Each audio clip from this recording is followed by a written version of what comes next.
BP drop होने की वजह से हमें एड्रेनालिन का डोज देना होगा। आपको पता है ना कि उसे सल्फर बेस्ड दवाओं से एलर्जी है। आपने पहले चेक क्यों नहीं किया?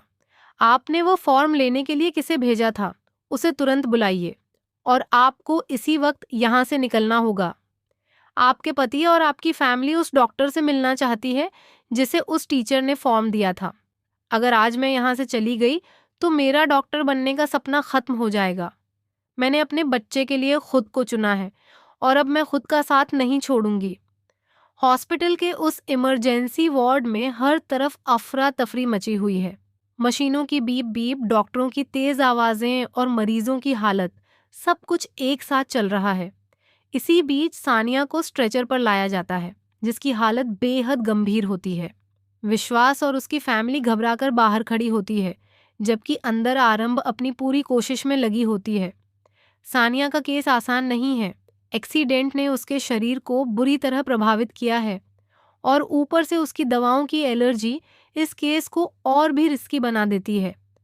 आरंभ को हर कदम बेहद सोच समझकर उठाना पड़ रहा है, लेकिन सबसे बड़ा खतरा यह है कि अगर उसकी असली पहचान सामने आ गई तो वह हमेशा के लिए डॉक्टर बनने का सपना खो देगी।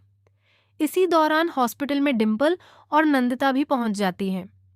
चैरिटी हॉस्पिटल का माहौल देखकर दोनों हैरान रह जाती हैं, लेकिन नंदिता की नज़र जैसे ही आरंभ पर पड़ती है, वह चौंक जाती है। वह तुरंत डिम्पल को बताती है कि आरंभ यहीं है, लेकिन डिम्पल पहले तो इस बात को नज़रअंदाज कर देती है, लेकिन किस्मत को कुछ और ही मंजूर होता है। ऑन ऑपरेशन थिएटर के बाहर अचानक एक नर्स की गलती से आरंभ का मास्क नीचे गिर जाता है और ठीक उसी पल डिम्पल की नज़र उस पर पड़ जाती है। कुछ सेकंड के लिए सब कुछ जैसे थम जाता है। डिम्पल की आंखों में गुस्सा साफ दिखाई देता है। आरंभ, तुम यहाँ क्या कर रही हो? डिम्पल की आवाज पूरे कॉरिडोर में गूंज उठती है। आरंभ एक पल के लिए घबरा जाती है, लेकिन फिर खुद को संभालती है। वह कुछ कह पाती उससे पहले ही डिम्पल उसे सबके सामने थप्पड़ मार देती है। वहां खड़े लोग हैरान रह जाते हैं, लेकिन आरंभ इस बार चुप नहीं रहती। वह डिम्पल का हाथ पकड़ लेती है। बस, बहुत हो गया, अब और नहीं। आरंभ की आवाज में पहली बार एक अलग ही ताकत होती है। यह देखकर नंदिता और बाकी लोग भी चौंक जाते हैं, लेकिन असली झटका अभी बाकी होता है।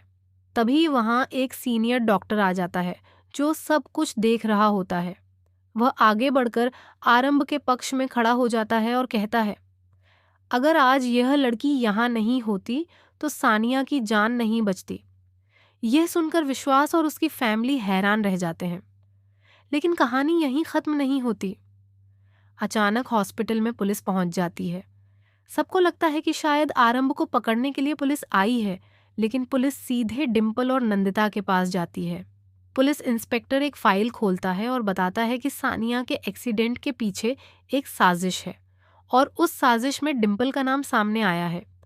यह सुनते ही सबके पैरों तले जमीन खिसक जाती है। डिम्पल हक्का बक्का रह जाती है और खुद को बचाने की कोशिश करती है, लेकिन तभी एक और बड़ा खुलासा होता है। वह फॉर्म जिसे लेकर इतनी बहस हो रही थी, दरअसल उसी साजिश का हिस्सा था। उसमें जानबूझकर गलत मेडिकल जानकारी डाली गई थी ताकि सानिया का इलाज गलत तरीके से हो और उसकी जान खतरे में पड़ जाए। आरंभ यह सब सुनकर स्तब्ध रह जाती है। अब उसे समझ आता है कि यह सिर्फ एक मेडिकल केस नहीं था, बल्कि एक गहरी साजिश थी जिसमें उसे भी फंसाने की कोशिश की जा रही थी। पुलिस डिम्पल को गिरफ्तार कर लेती है और नंदिता पूरी तरह टूट जाती है। वहीं दूसरी तरफ विश्वास पहली बार आरंभ की तरफ देखता है, नफरत से नहीं बल्कि सम्मान से। आरंभ की आंखों में आंसू होते हैं, लेकिन इस बार ये आंसू कमजोरी के नहीं, जीत के होते हैं। उसने ना सिर्फ एक जान बचाई बल्कि अपने सपनों के लिए लड़ने की हिम्मत भी दिखाई। लेकिन क्या यह सच में उसकी जीत है, या कहानी में अभी और भी बड़े ट्विस्ट बाकी हैं? क्योंकि आखिरी सीन में वही सीनियर डॉक्टर एक फोन कॉल करता है और कहता है, प्लान का पहला हिस्सा पूरा हो गया है। यह सुनकर साफ हो जाता है कि असली खेल अब भी शुरू हुआ है। अब देखना यह होगा कि आरंभ इस नए खतरे का सामना कैसे करेगी। क्या वह अपने सपनों को बचा पाएगी या फिर किसी बड़ी साजिश का शिकार बन जाएगी? अपनी राय कमेंट में ज़रूर बताएं और ऐसे ही लेटेस्ट टीवी अपडेट के लिए चैनल को सब्सक्राइब करना ना भूलें।